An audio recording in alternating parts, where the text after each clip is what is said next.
Hello, welcome to HTML scripting.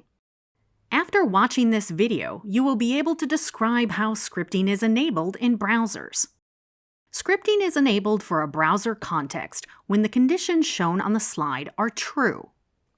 Scripting is used to provide a more interactive user experience when browsing websites. Since scripting can be turned off, the recommendation is to use scripting but not to rely on it.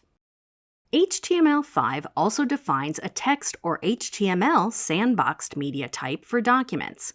This attribute can be used when hosting untrusted content. The sandboxed browsing context can be set at the page level or specified as an attribute on any tag that contains an embedded object.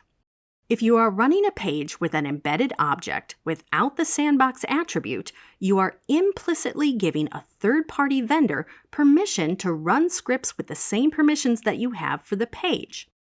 Granting the embedded object the same permissions as the rest of your page is one way that you can inadvertently allow advertisements to occur in your application. To prevent granting implicit permission to embedded objects, use the sandbox attribute on any tag that contains an embedded object. Each HTML document that is loaded into a browser page becomes a document object. The document object provides access to all HTML elements in a page and can be accessed from within a script.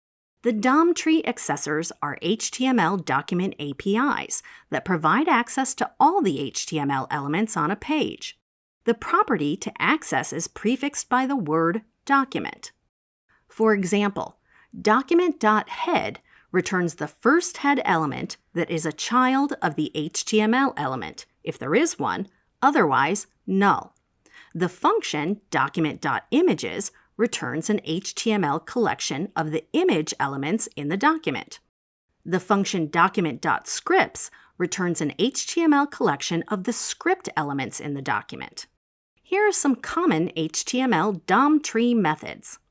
The document.getElementById ID function has one required parameter, which is the ID of the element you want to access.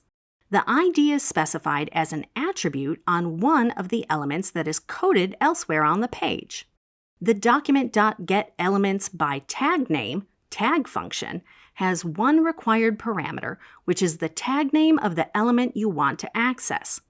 This function returns a node list of all the elements with the tag that matches the required parameter.